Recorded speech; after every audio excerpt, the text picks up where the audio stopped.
this is eye-opening. If you are producing $1.3 billion of revenue and only paying out $300 million to the actual insurance company. So the insurance company is going to pay you if something goes wrong, or they're going to cover the lawyers if something goes wrong. And the rest is going to the title insurance. So that means the majority, almost all of that money is going to the title company that is insuring you. I didn't know that it was that high.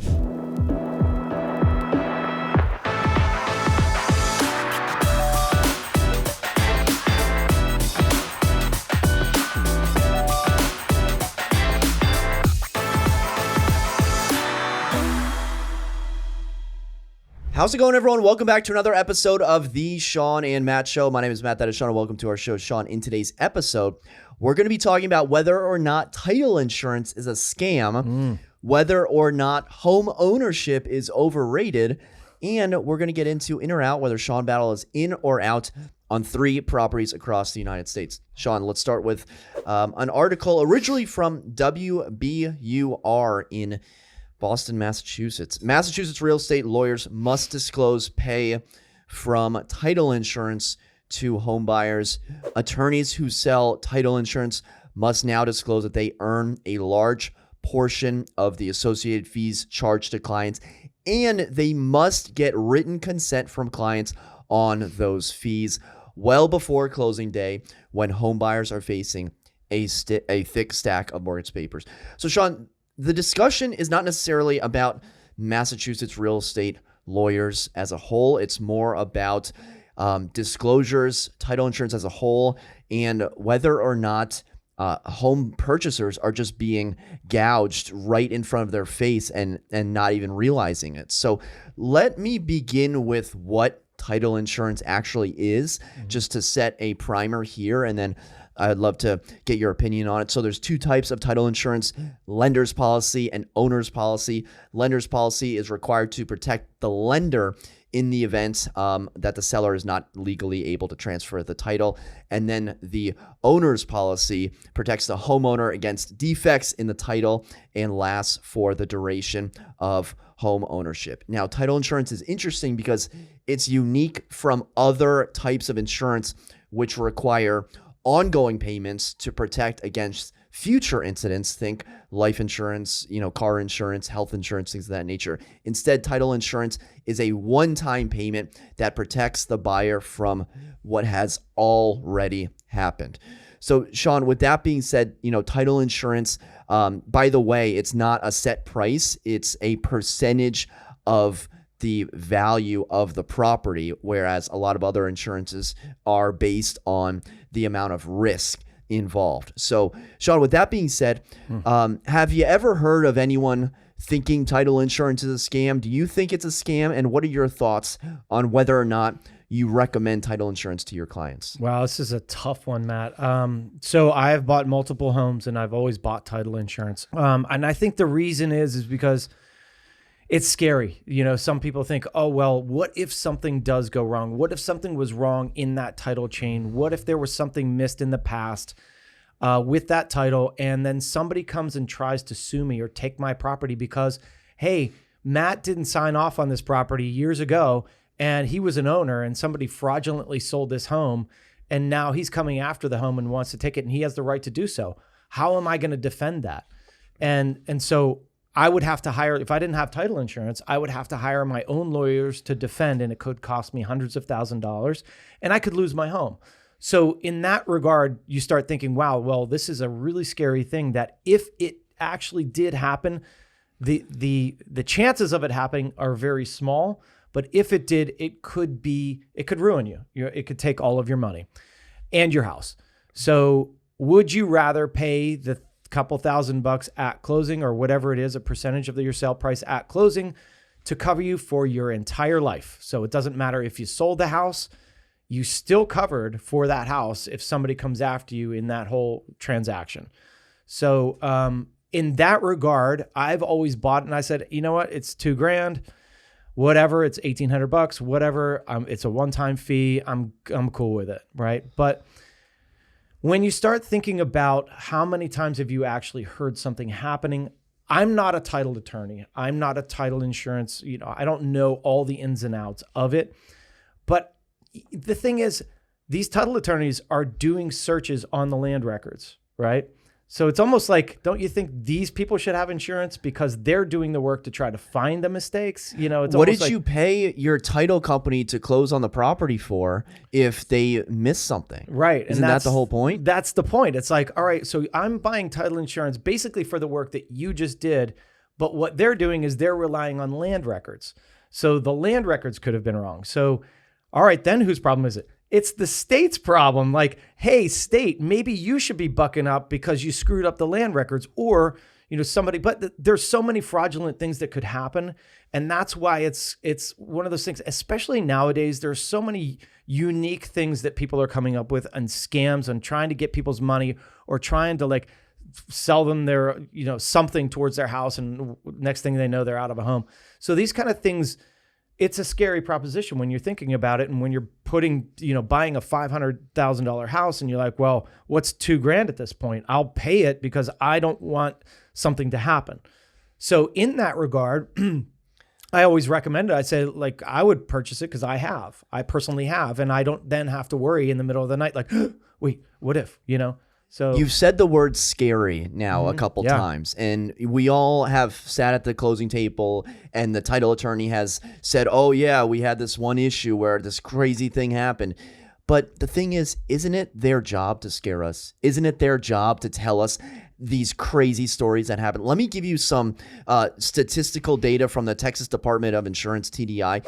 In 2017, for the latest year in which data was available, title companies sold $1.8 billion worth of policies. Of that $1.8 billion, title companies retained $1.5 billion and paid $335 million over to their underwriters, the companies that actually compensate policyholders in the event of a claim. But according to TDI data, only about $24 million was needed to settle claims from title defects that year. In other words, for every dollar that the industry took in as revenue, they paid out a little more than a penny to policyholders. Oh my God, title insurance, dude. after reading this, is not insurance. It's a 99% profit business model. Wow. That's amazing. Now, I knew it was small chances, but this is eye-opening. If you are producing $1.3 billion of revenue and only paying out $300 million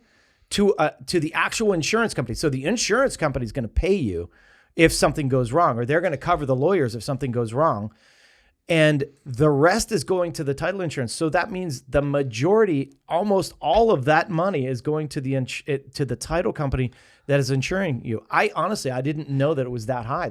That's ludicrous. Let me put it in another perspective. And this is from a different article, different numbers, completely different website. Okay. On average, a title policy will cost roughly 0.5 to 1% of the home purchase price, or about $1,400, which you said earlier, you're like $2,000, like it's not, you're already buying. That's exactly what they want you to say. Yeah. That's exactly what they want you to say. Although it may not seem like much given the duration of the protection it buys, consider the fact that title insurers only pay around, this one says 3 to 4% of their premium dollars on claims, compared to home insurance and car insurance companies, which can pay upwards of 80%. Wow. So we have a lucrative 75% difference. And that's the thing. Now that this is out in the air, and there are so many things about the real estate transaction. Listen, everybody comes after the real estate agent because we are in the forefront and people know, oh, you guys are making X percent. It's known now that how we get paid, right? I mean, it has to be disclosed. And I think the good thing about this industry is disclosure. We should be disclosing everything and how people are making their money, including lenders, right? We don't know exactly what percentage of your points or whatever are going to the lender, right? And making money. So the fact that the title insurance, now I knew it was a big percentage. I didn't know it was that high. You didn't know it was 99%? No, I mean, who would think that it was 99%?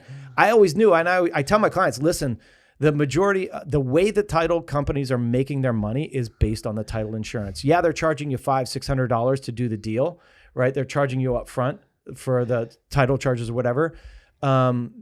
that's just a small portion. They're making more on your title insurance. Well, it's not only the title attorneys, Shawn. Who is it? It's the real estate agents. It's the people that are doing joint ventures. And you can say, oh, I'm pleading Mother Teresa. I'm helping my client. This is a good thing.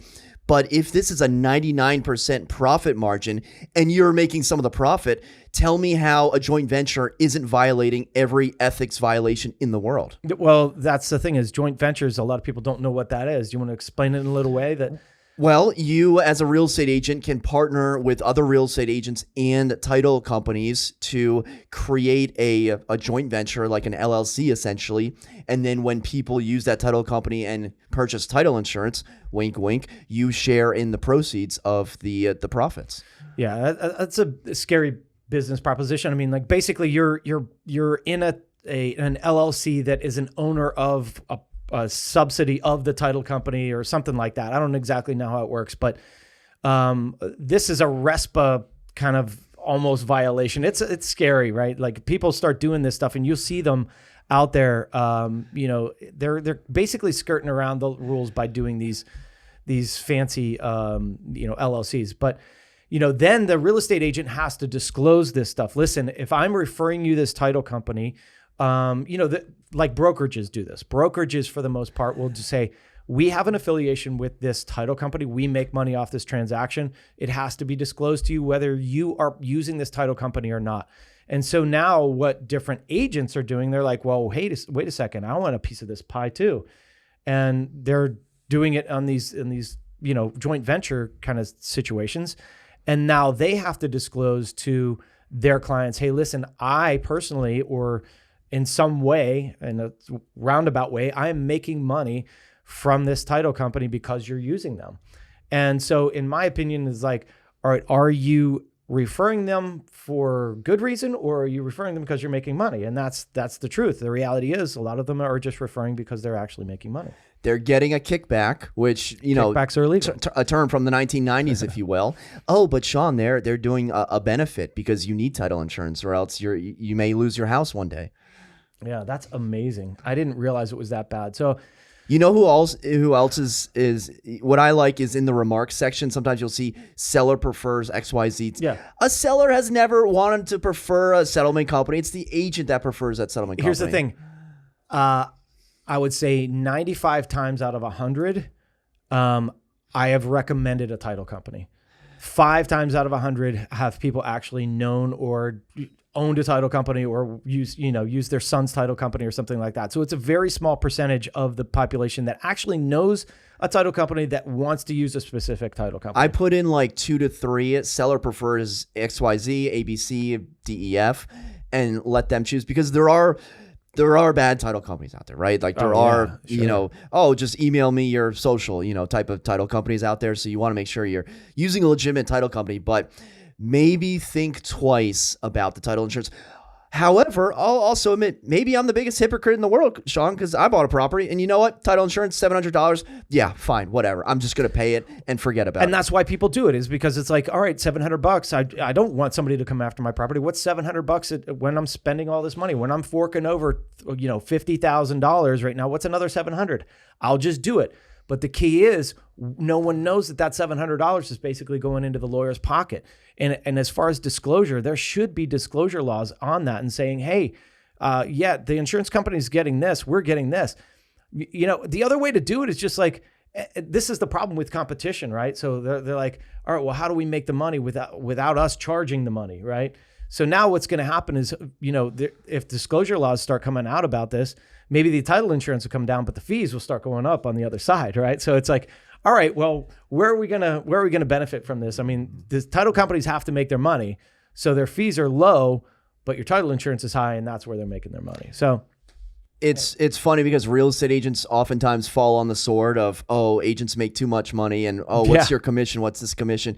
Meanwhile, people happily pay hand over fist for title insurance, which you could argue is the biggest fraud in the real estate industry. Yeah. I mean, and honestly, title companies make more than anybody in the industry, as far as real estate companies, the title insurances, or the title companies are making more. Something to think about. It's something to think about. Like I said, I've always purchased it. I've never used it. I've never really heard of anybody in the 600 homes that I've sold, over 600. I mean, I haven't heard of anything now that I haven't called everybody to say, hey, have you had a title insurance policy thing? But judging on the numbers and the percentages, I mean, it's very low and it's very rare. There are certain instances that you want to buy it. And I'm not saying don't buy it. You know, I'm not saying that. Talk to a lawyer, talk to somebody that actually does this stuff, or a retired person that knows the whole gist of it and says, all right, well, you're probably not going to need it. But there's certain things that are easier, like a brand new development or something like that might be, hey, do I buy it or not? You know, that kind of thing. If it's an old title of change, the things built in the 1700s, you know, and this title could have been just disastrous back in the day, well, maybe we buy it, you know. Let's move on to our next topic, Shawn. This comes to us from financebuzz.com. 14 ways homeownership is overrated. The first line says homeownership isn't all it's cracked up to be. Here 14 reasons it's honestly overrated. Recently, I have noticed a lot of anti-homeownership and like pro-rental, like almost bashing homeownership type of articles and saying, oh, you're not missing out on anything. It's okay to rent. Home ownership is bad. Let's look at the pros and cons. Okay. This article says 14 ways home ownership is overrated. Let's see if it's true or not. Number one, you'll need to save for annual maintenance costs. Experts recommend saving about 1% of your home per year. For example, a $300,000 home would require about $3,000 per savings. Shawn, you own a property. Is that about right, that 1% rule? I mean, I'm spending a lot of money on maintenance for sure. How much do you pay for those plants that you were planting? I spent $500 yesterday. Plants are expensive. Just plants. You know, there was just a couple plants, and then I did the digging yesterday. My body hurts from it. Listen, homeownership is expensive. It's true. If you think about the items that you have to pay for outside of rent, right? So, hey, I'm going to rent and I'm going to pay this, and that's all you pay. Whereas a homeowner has to keep up their property. But is that everything? You know, it's also about pride of ownership. And for me, it's like, this is my yard and I want to keep it nice and I want to have the cool things and I want to be able to do whatever I want to it. Where renters, it's like, are you allowed to do that? Can you do that? Do you want to spend your money on doing that so there are a lot of costs that come to, fruition whenever you own a property. And you think about cutting the grass. All right, that's $35 a week, you know, and they got to cut it every week. And then you think in the winter, oh, we're not going to have that cost. Well, you have other costs. You know, you got to shovel the snow, or there's always something. You got to blow the leaves. This is probably the biggest benefit of being a renter. AC goes out, call the landlord. Yeah. Refrigerator goes out, call the landlord. Other appliance goes out, call the landlord. You don't have to pay for the big ticket items. Yeah, and that's a huge thing too. So moving into a new home, you know, there's things that you realize in the home that are, as you live in it, even any home, you're going to realize, oh, okay, well, this is happening, so I have to counteract that with this. And so one of the examples I use is, I bought a new house and my floors, I have solid wood floors, but my floors were shrinking in the winter. And it was because I have 3 HVAC systems in there and they're just running and they're drying out the house, and they dry out your floors and your floors actually shrink. And this doesn't happen in every home. I don't know exactly why it happens in some and not in others. But I then said, all right, well, I'm going to go get a steam humidifier. I'm going to install a steam humidifier because that'll keep my home moist and the air moist, and it'll keep my floors from shrinking. Well, come to find out that you put in the steam humidifier, and the steam humidifier has a thing inside of it that you have to change every time. And to get that change is $350. And it was going out like all the time. And I'm like, what am I doing here? It's a filter, basically. You're going to go broke just to try to get the steam humidifier. The steam humidifier itself was about $1,800 to install. It was a higher end system, but the insert for it, the filter in it, was getting caught. I'm like, why is it happening so quickly? Like it would blink and say, you know, whatever. Anyways, you never know what's gonna come up and what's gonna happen. So if you're not thinking that you're gonna just move into a house and you're never gonna spend another dollar, I have news for you. You're gonna constantly spend money, and whether that's making it home, right? Painting the walls over again. My kids have destroyed my paint already. Like, you know, they're throwing stuff on the walls, they're like running their dirty hands on the walls, and there's certain paints that you can't clean. There's cleanable paints, and then there's flat paint that doesn't really clean. And so I'm like, all right, well, I have the builder paint in here that is not very cleanable, and I've got to repaint everything. So just because you move into a new house doesn't mean you're going to have expenses in the next 2.5 years, because you will. And it's constant. And if you're not upgrading them and then you go to sell and you haven't done anything for the last 10 years, guess what? You're either going to have to put the money in, or you're going to sell it, and there's going to be a lot of costs in order to sell it. Do you think you're paying more than 1% of the total purchase price of your home each year for maintenance? For maintenance, no, I don't think so. But for things that I want to add to the home and like just fun stuff, absolutely. I was at a real estate meetup a couple of weeks ago, maybe a couple of months ago now, and a guy had an interesting take. He just said, everything that you don't know costs $10,000. Like, oh, AC goes out, it's probably $10,000. Yeah. Don't know the price of it, it's probably $10,000. Like, house needs to be painted, it'll probably be $10,000. Like, it'll probably be, like, if you don't know the price of, so what I got, it's kind of like a dumb way to think about it, but what I got out of it was like, all right, well, if you think it's 1%, it's probably going to be 1% or higher. Like, if you think you're going to move in and it's going to cost $10,000 to do the fence, it'll probably be $20,000. Like, double it, basically. Yeah, I mean, we're talking maintenance, but we're also talking like, oh, do I have to redo the fence? I redid my walkway going up into my house. That alone, just the walkway was $9.99, $95, $10,000 right there, right? So there always is going to be stuff, but you're making it your own. And that's what you have to remember. It's pride. It's like, I love this house and I'm going to make it better. Number 2, HOA fees can be high. Over a third of homeowners live in an HOA community, paying an average of $291 per month in HOA fees. Shawn, I don't think they're saying $291 per month in HOA fees is high, but depending on the HOA, I was reminded why HOAs are a good thing and why people like HOAs. And before you destroy me in the comments section down below, I sent a very nice house, or what I thought was a nice house, to a buyer the other day. It was in Alexandria, kind of in the Belle Haven-ish, big-ish there neighborhood in Alexandria. And the house looked great, but when you do the Google Street View, my buyer says, I don't want to live across from a junkyard. I was like, there's no junkyard. I swivel it around. 7 cars in the front lawn and about 30 tires. And I'm like, okay, this is why people pay on average $200. It's kind of a cliche, right? Cars parked on the lawn. This is why people pay on average $291 per month in HOA fees. Yeah. I think actually $291 is high on an average, because most of the homeowners associations that I see, you're running about, $85, $100 a month. It really depends on what your HOA gives you. I mean, there's some out in Loudoun County that have clubhouses and, pools and multiple pools and everything else. And naturally you're going to pay higher for that.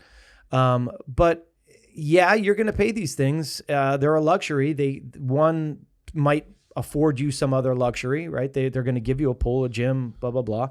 So you don't have the fee that you're going to a separate gym or something. You can just go to the clubhouse.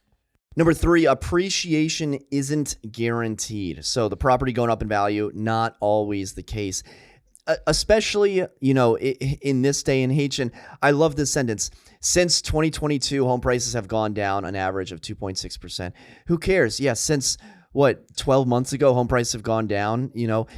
I think if you hold on to the property for long enough, appreciation goes up. I do want to get people out of the mindset that houses always go up. They may zigzag and go up, but if you're buying a house and selling it 2-3 years later and you're guaranteed to go up, I think that's false. Yeah, I mean, houses are long-term investments. Real estate is typically a long-term investment when you want to make money, unless you're flipping something. So property values go down all the time. I mean, I've said it many times. I've purchased and I've sold. I bought high and sold low. It just depends on the market. And if you look at the graph, it's like this, right? It's but in that graph, when you look in the details, it's going up and down and up and down, and it's gradual. So certain years like this year, we're seeing a down year, but for the last 5-10 years, we've seen up constantly. So yes, it can go down. It's not guaranteed, especially in smaller cities.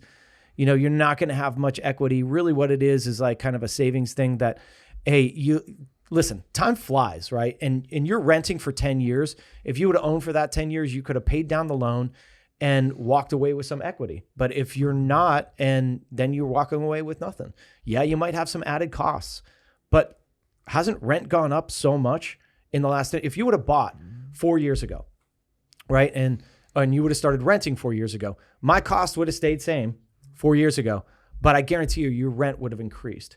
And so, yeah, we have homeowner costs, but you have the fear of rent increasing. And do you really want to move? Just like the title insurance we were talking about. Do you really care about the $700? Well, you're going to say, do I really want to spend $2,000 to go move somewhere? No, I'll just stay put and pay the increase in rent. So, I mean, homeownership is not for everybody. I feel like it's a definite way to build wealth, and I'm banking in on it. I'm going to go through a few of these quickly because we've either talked about them before or they're pretty straightforward. Most people regret the expense. We covered an article a while ago where I think 78% of home buyers had regrets about purchasing a house. That was a lot of first-time home buyers that kind of got swept up in the 2020, 2021 craze. Yeah. Number 5, property taxes are a hefty cost. Don't get Shawn started on property taxes. Number 6, repairs are all on you. Number 7, you're locked into one location, Shawn. We certainly found this out in the past couple years. If you're loyal to one specific location, great. But if you want to have a little bit of flexibility and move around, no reason to buy a house.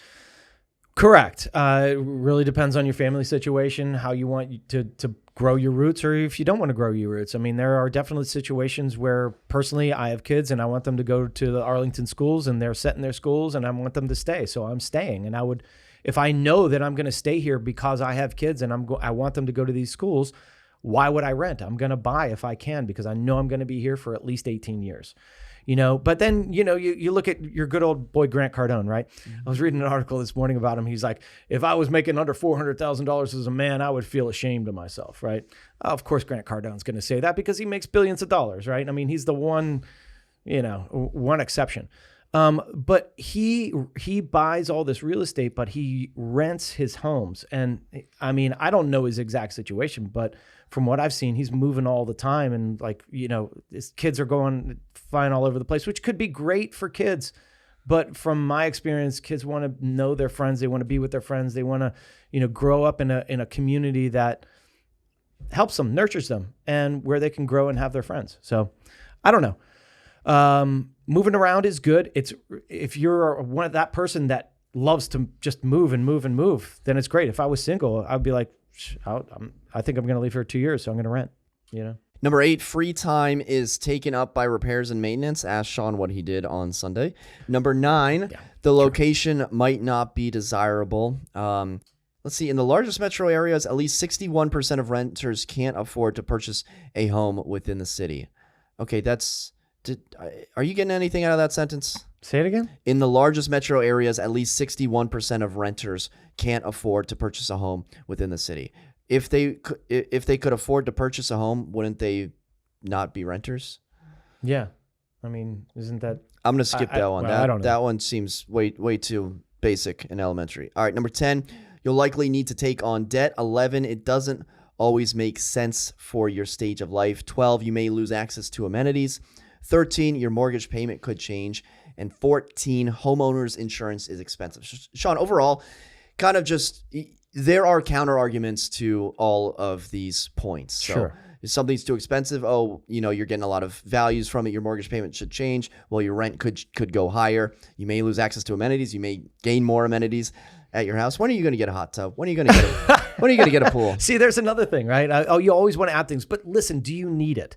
Do you need it? Yes. And yeah, okay. Damn it, Matt. I was trying to say no, but now you got me. All right, now I do need it. Well, you got to keep up with the Joneses. Yeah, well, I mean, the thing about, like you were saying, taxes go up. I mean, the only way your mortgage is going to go up is one, if you have an adjustable rate mortgage, and two, if your taxes go up. And your taxes are always going to go up if your values are going up. So your values, your taxes are based on an assessed value of your property. And in Arlington, they're assessing you every year. So if your property values are going up, so are your taxes. They don't even have to increase the tax rate. Let's move on to in or out, whether Shawn Battle is in or out on 3 properties across the world. Shawn, Let's start in rural England, right next to Wales. Okay. So think south. I'm out. No. Southwest England. We have Royal Parade, Ross-on-Wye, Herefordshire. If that's not the most English address you've ever heard of. We have a 1-bedroom gazebo tower, a mock Gothic tower commanding mesmeric views nestled in the heart of this historic downtown. So you're literally in a tower. It's about 900 square feet. You can see the views here. You're on a river, and we have some interior photos here. Everything's a circle, so you can't have any square furniture. It's about 900 square feet on 3 stories. I love the floor plan. They have a floor plan in here somewhere that just shows a bunch of circles. But you're in like a cool tower. Like, check out this floor plan. You have the kitchen, you have the sitting room, and then you have the bedroom area. So, Shawn, are you in or out? And then you have a terrace as well. Are you? And this is for 550 euro. Are you in or out on the Gothic Tower for 550? I'm in. This is so unique. It is. Everybody's going to know where you live when you tell them, hey, I live in the tower. Meet me at the tower. Yeah, meet me at the tower. I mean, yeah, you're single. You're out the bar. Meet me at the tower. I like it. I think it's super unique. It's the only one of its kind. I think it's only going to appreciate because of its scarcity.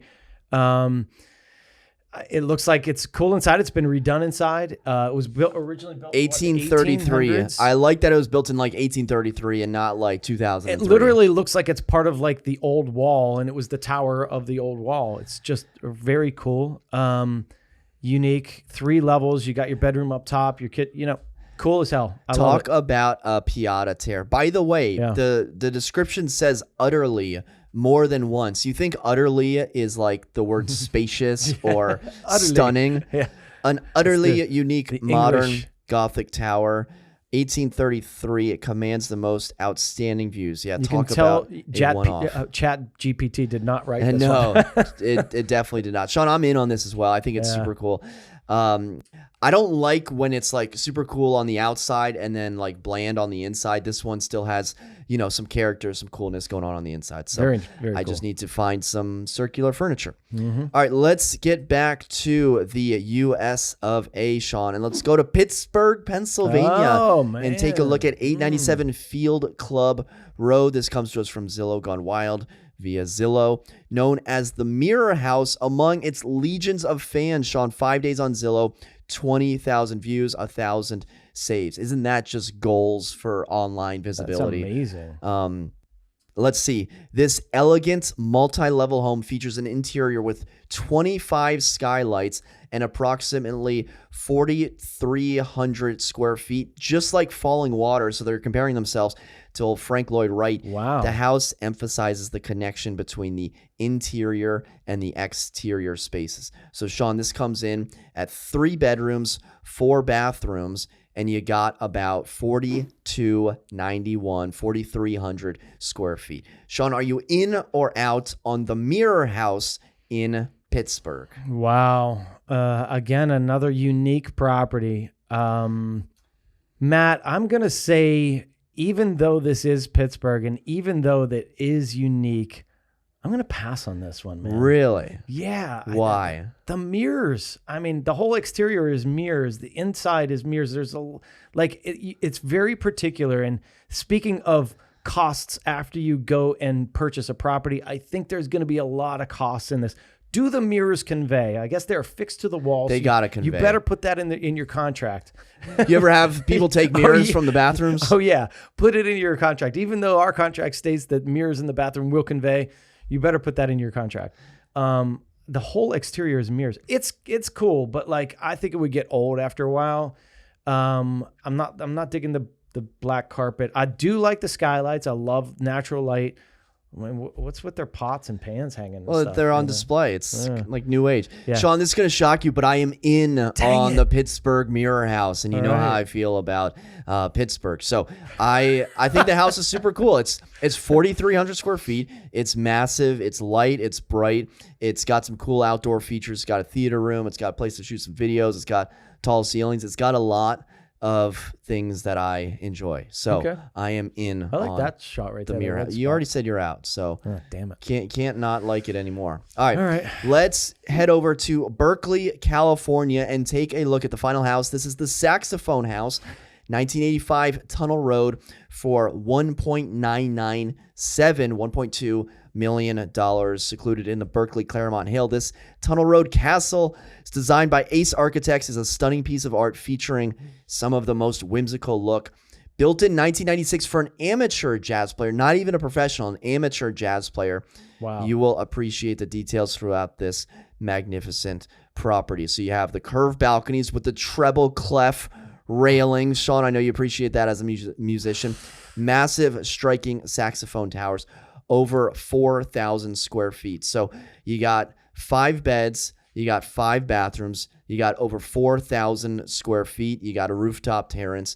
Berkeley, California. Shawn, are you in or out on the Saxophone house for $1.997? This is a tough one. On the face of it, I would have said I'm out right away because they said a really good word in the description that I would be completely against, and that was whimsical. I don't like want whimsical? a whimsical house. I just want, something cool. But the exterior, I do not like the exterior. I don't like the stacks of the saxophone. Whatever. What saxophone player, robbed you? What saxophone player hurt you? You don't like saxophone players? I mean, I think the sax What do you is have a against sexy the sax? instrument. Yeah. But do I want it, as the main motif of my home, the main centerpiece of my home? Now, the thing I will say is that the location of this thing is amazing on the hillside overlooking. So like for that reason, 100% I'm in. I don't like the saxophone-esque look of it. I don't like the gold towers of it, the treble clefs. If I'm just buying the house and it wasn't in this location, I'm completely out as far as, it's not my style. I am in on the saxophone. 3 for 3. Wasting your money, Matt. For $2 million, you get a super cool house. It's got some unique features, lots of square footage, lots good bedroom count, good bathroom count, good elevation, which I'm always a fan of, and I like the 2 gold saxophone features. Man, he just wasted like $2.8 million on a mere house and a saxophone house. That's insane, Matt. And a castle. And a castle. Don't forget about the castle. Now, these are very cool houses, but man, that's a gaudy look on that picture right there. The gaudier, the better. Did they put that sky in? Looks like the sky's the same color as the house, as the saxophone. Well, would love to know if you are in or out on the Sax house, and if you're going to buy title insurance the next time you purchase a property, because maybe we've given you something to think about. Yeah, no, let me add something to that. I've had people that were adamant of not buying that. No, I'm not buying title insurance. I was like, you sure? They're like, absolutely not. No way. So maybe they know something. Maybe. All right, well, for Shawn and myself, thank you so much for watching. Until next time, we'll see you then. Take care.